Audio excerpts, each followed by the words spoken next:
اسمع، الذي يؤمنه الله لا يفزعه أحد.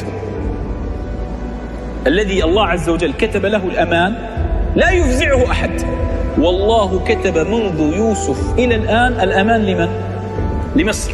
كتب الله لها الأمان، ادخلوا مصر إن شاء الله آمنين. مصر لها ثقل من قبل الإسلام. قبل الإسلام لها ثقل، لأن تاريخ الأمة الإسلامية يقوم على ثلاث كهرب: إما أن يقوم على العراق، وإما أن يقوم على بلاد الشام، وإما أن يقوم على مصر. إذا كسر أحدهم جبر أحدهم الآخر، بمعنى لما كسرت العراق والشام في التتار من الذي نصرهم؟ مصر. مصر لها الأمان. فإذا رأيت الأمة الإسلامية تنحدر فاعلم أن الدواء يأتي من مصر. لهذا النبي صلى الله عليه وسلم ماذا وصف جنود مصر؟ خير أجناد الأرض من هم؟ مصر.